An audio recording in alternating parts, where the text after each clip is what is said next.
আল্লাহর একজন ওলি ছিলেন যার নাম হলো আল্লামা সিররে সাকতি রহমাতুল্লাহি আলাইহি।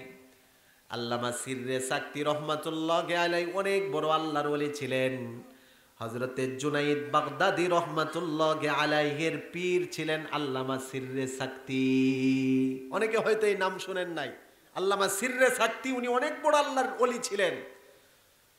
আর জুনাইদ বাগদাদি উনার নাম তো আপনারা শুনেছেন। জুনাইদ বাগদাদি রহমতুল্লাহ আলাইহির পীর ছিলেন আল্লামা সিররে সাকতি। উনি বসা। একটু পরে আল্লামা সিররে সাকতি রহমতুল্লাহ আলাইহির কাছে এক মুরব্বী লোক আসলো লাঠিতে বর করে করে। মুরব্বী একজন আলেম এসে বলতেছে আল্লামা সিররে সাকতিকে, হুজুর আমার জন্য একটু দোয়া করেন, বড় বিপদে পড়ছি। কেন, আপনার কি হয়েছে? কয়, হুজুর আমি তো অমুক মাদ্রাসার মুহতামিমের পদে আছি, আমার মাদ্রাসায় একটা দুর্ঘটনা ঘটে গেছে। কি দুর্ঘটনা? কয়, হুজুর আমার মাদ্রাসায় হেফজখানায় একটা ছাত্র আছে, প্রতিদিন তাহাজ্জুদের নামাজ পড়ে। সে তাহাজ্জুদের নামাজের জন্য উঠে, আমি তাকে বলি না, কিন্তু সে আমার খেদমত করার জন্য পাশেই হলো বাগদাদের পাশেই হলো দিজলা নদী, ওই নদী থেকে সে পানি এনে নিজে ওযু করে এবং বদনা দিয়ে পানি এনে আমাজ ওযুর ব্যবস্থা করে দেয়। তো কি হয়েছে, দুর্ঘটনা কি হয়েছে? আল্লামা সিররে সাকতি ওই মুহতামিম সাহেবকে প্রশ্ন করেছেন। মুহতামিম সাহেব বলে, হুজুর আজকে সকালবেলার ঘটনা, ফজরের নামাজ পড়ার পরে দেখি এই ছেলের কোনো সন্ধান নেই। দিজলা নদীর পাড়ে গেলাম, যাওয়ার পরে দেখি বদনাটা পানিতে পড়ে আছে, ছেলের কোনো সন্ধান নাই। তার মানে বুঝতে পারলাম তাহাজ্জুদের সময় ছেলেটা হয়তো উঠেছে, ওযু করতে এসে এখানে পানিতে পড়ে হয়তো তার মৃত্যু হয়ে গিয়েছে। আল্লামা সিররে সাকতি রহমাতুল্লাহি আলাইহির কাছে মুহতামিম সাহেব দোয়া চাইলেন, হুজুর আমার জন্য একটু দোয়া করেন। একটু পরেই তো তার মা, ছেলেটার নাম হলো আব্দুর রহমান, একটু পরেই তো আব্দুর রহমানের মা আসবে, কেননা আব্দুর রহমানের বাবা দুনিয়াতে নেই। তার মা তার খোঁজ খবর নেওয়ার জন্য আসে। আব্দুর রহমানের মা আসলে তার মার কাছে আমি কি জবাব দেব? আল্লামা সিররে সাকতি রহমাতুল্লাহি আলাইহি বললেন, ঠিক আছে, আব্দুর রহমানের মা আসলে তাকে আমার কাছে নিয়ে আসবে। এটা তো আল্লাহর হাতে, হায়াত মৃত্যু তো কোনো মানুষের হাতে না। ছেলেটার হয়তো হায়াত ছিল না, মারা গিয়েছে, আমি দোয়া করলে তো আর সে বেঁচে ফিরে আসবে না। তার মাকে আমার কাছে নিয়ে আসবে। কিছুক্ষণ পরে ওই আব্দুর রহমানের মাকে আল্লামা সিররে সাকতি রহমাতুল্লাহি আলাইহির কাছে নিয়ে আসা হলো। আনার পরে আল্লামা সিররে সাকতি আব্দুর রহমানের মাকে বুঝাচ্ছে, ও আব্দুর রহমানের মা, তোমার মনে স্বপ্ন ছিল তুমি হাফেজে কোরআনের মা হবে। আব্দুর রহমানের মা বলে, হ্যাঁ আমার ইচ্ছা ছিল, স্বপ্ন ছিল। কয়, তোমার স্বপ্ন তো আল্লাহ কবুল করেছে, শুধু এতটুকুই না, তোমার সন্তান মৃত্যুবরণ করেছে, তোমাকে আল্লাহ শহীদের মা হিসাবে কবুল করে নিয়েছে। সুবহানাল্লাহ। তুমি শুধু হাফেজে কোরআনের মা না, তোমার ছেলে কোরআন পড়া অবস্থায় মৃত্যুবরণ করেছে, অতএব শহীদি মৃত্যু, তুমি একজন শহীদেরও মা। তুমি কি খুশি না? আব্দুর রহমানের মা খুশিতে বলে, হ্যাঁ হুজুর আমি খুশি, আমি হাফেজে কোরআনের মা, আমি খুশি, আমি একজন শহীদের মা। তবে আমার মনের মধ্যে একটা প্রশ্ন, আমার ছেলেকে আমি শেষ দেখাটা দেখতে পারলাম না। আমি আর কাকে আদর করব, কাকে আমি চুমা দিব, কাকে নিয়ে আমি রাত্রেবেলা ঘুমাবো? এই সন্তান আব্দুর রহমানই একমাত্র আমার সম্বল ছিল হুজুর। আমার মনে ব্যথা নেই, কষ্ট নেই, হুজুরের প্রতি আমার কোনো অভিযোগ নেই। আমার অভিযোগ হলো, আল্লাহ তো জানতো আমার ছেলেটার মৃত্যু হবে, মৃত্যুর আগে কেন আমার ছেলেটাকে আমি দেখতে পেলাম না? আল্লামা সিররে সাকতি রহমাতুল্লাহি আলাইহি আব্দুর রহমানের মাকে অনেক সান্ত্বনা দিলেন। আব্দুর রহমানের মা কোনোভাবেই বুঝতে পারে না, বলে, হুজুর আমার দিল কোনোভাবেই মানে না, আমার আব্দুর রহমান দুনিয়াতে নেই।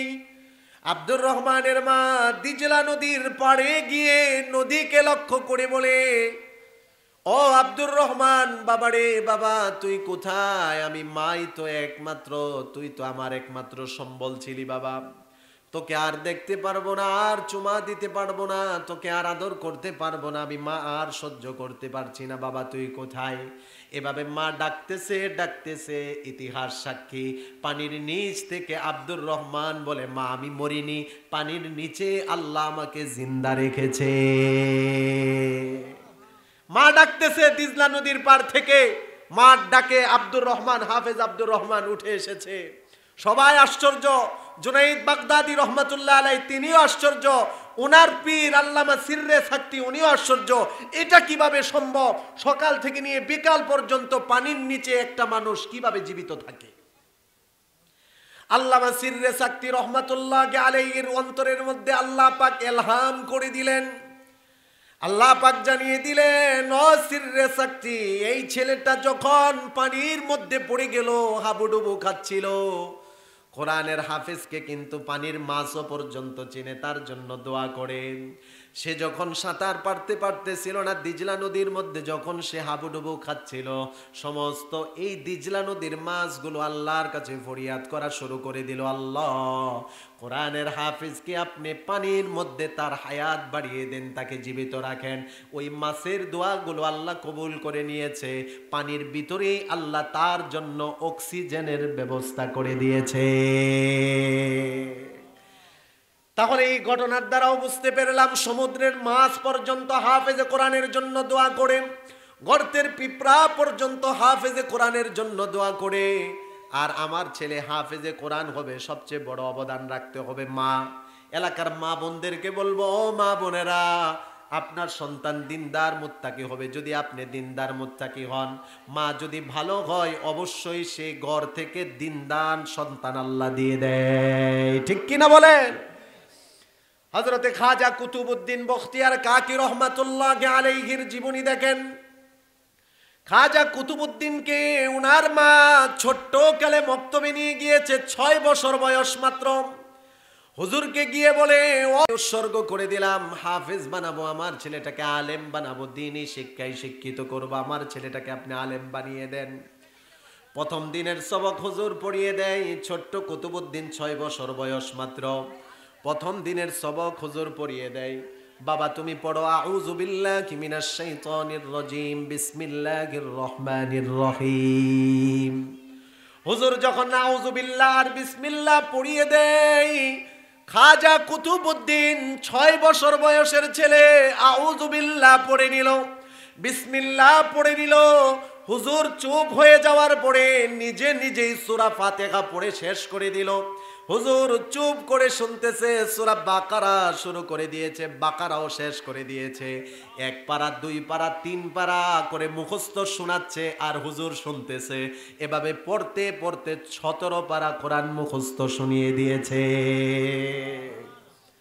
এবার হুজুর কুতুবউদ্দিন রহমাতুল্লাহ আলাইহির মাকে বলতেছে, আমি হুজুর মানুষ দেখে আপনি আমার সাথে মজা করতে আসছেন? ছেলে আপনার 17 পারা কোরআনের হাফেজ, আর আয়সা আপনি বলতেছেন প্রথম দিনের সবক পড়াইয়া দিতাম। ছেলে আর কোনো দিন পড়ে নাই আরবি, প্রথম দিনের সবক পড়াইয়া দিতাম, অথচ 17 পারা কোরআনের হাফেজ। আপনি মিথ্যা বললেন কেন? হুজুরের এই কথা শুনে কুতুবউদ্দিন বখতিয়ার কাকি রহমাতুল্লাহ আলাইহির মা আল্লাহর নামে শপথ করে বলে, ও হুজুর, আল্লাহর নামের শপথ করে বলি, আল্লাহর কসম করে বলি, আমার ছেলে যে 17 পারা কোরআনের হাফেজ, আমি মা নিজেও জানি না, কোনো দিন তাকে কোনো মাদ্রাসায়ও নিয়ে যাইনি। কিভাবে 17 পারা কোরআন মুখস্থ করেছে আমি মা এই ঘটনা জানি না। এবার মা নিজে তার সন্তানকে প্রশ্ন করলো, ও বাবা কুতুবউদ্দিন রে, সত্য করে বল, এই যে 17 পারা কোরআন মুখস্থ তুই কিভাবে করলি বাবা? কোনোদিন কোনো মাদ্রাসায় তোকে ভর্তি করিনি, কোনো হুজুরের কাছে পড়াইনি, নিজেও তো তোকে আমি পড়াইনি, কিভাবে 17 পারা কোরআন তোর মুখস্থ? ছোট্ট কুতুবউদ্দিন এবার মাকে বলে, মা তোমার গর্বে আল্লাহ তাআলা আমাকে দেওয়ার পরে যেই দিন আল্লাহ আমাকে প্রাণ দিয়েছেন, তোমার গর্বে থেকে যেই দিন আমার দেহের মধ্যে প্রাণ এসেছে, সেই দিন থেকে মা তুমি, আমি শুনেছি আমাকে পেটে নিয়ে নিয়ে তুমি কোরআন তেলাওয়াত করতে।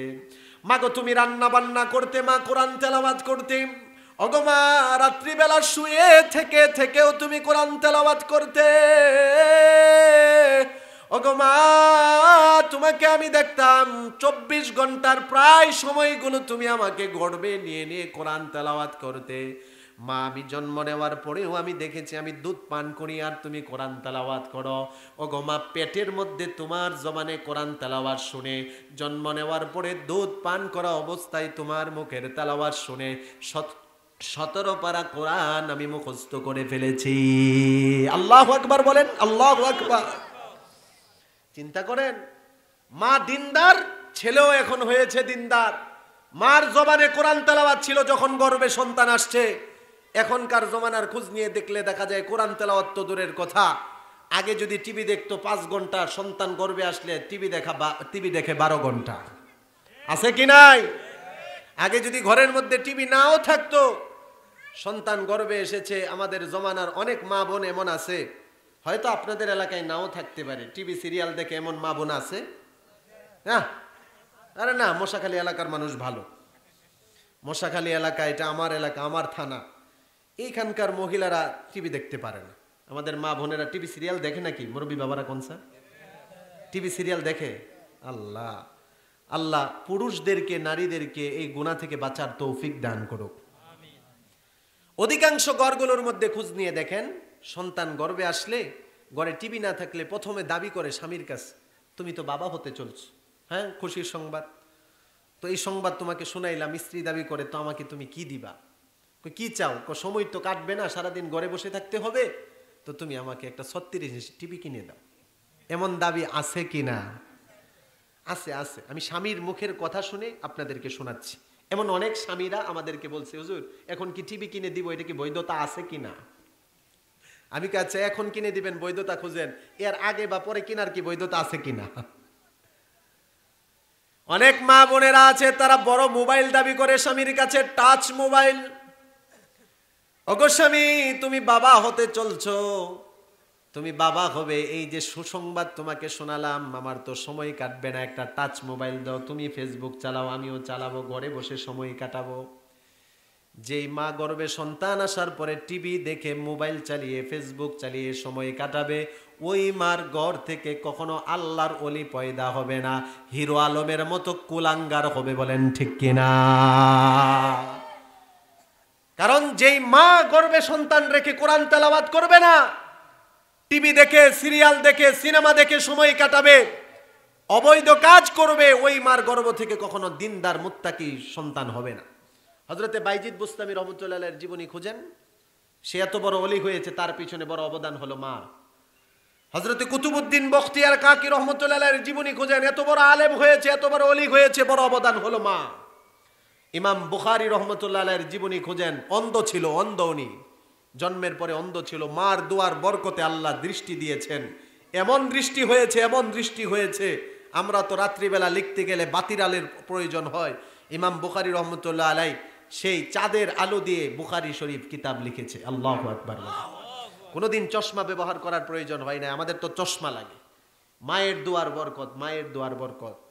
এজন্য বলবো যুবক ভাইরা, যাদের মা আছে, বাবা আছে, মা বাবার কাছে যত বেশি পারেন দোয়া নিয়ে নেন, কেননা পৃথিবীর সব দোয়া কবুল নাও হতে পারে, সম্ভাবনা আছে, কিন্তু মা বাবা যখন সন্তানের জন্য দোয়া করে, ওই দোয়া কবুল না হওয়ার কোনো সন্দেহ নেই। ঠিক কিনা বলেন? নিশ্চিত ওই দোয়া কবুল হবে। মা বাবা যখন সন্তানের জন্য দোয়া করে, ওই দোয়া কবুল হবে। এই জন্য আগে নিজে দিনদার হওয়া, সন্তানাদিকে দিনদার বানানো, তাহলেই আমার সন্তান দিনদার হবে, মুত্তাকি হবে, পরহেজগার হবে। নিজের মনের মধ্যে এটা আনেন, আমার সন্তানকে আমি হাফেজ বানাবো, একটা সন্তান হলেও আমার হাফেজ হবে, আমার পরিবারের একজন হলেও হাফেজ হবে, আলেম হবে, আমার সমাজের একজন হলেও হাফেজ হবে, আলেম হবে। আর এখন বর্তমানে বলবেন, হুজুর স্কুল কলেজের বিরোধিতা করতেছি না, বিরোধিতা না, যা বাস্তবতা তাই বলতেছি। স্কুল কলেজের শিক্ষার যে অবস্থা, আমাদের বাচ্চাদেরকে যে কি শিখাইতেছে, সোশ্যাল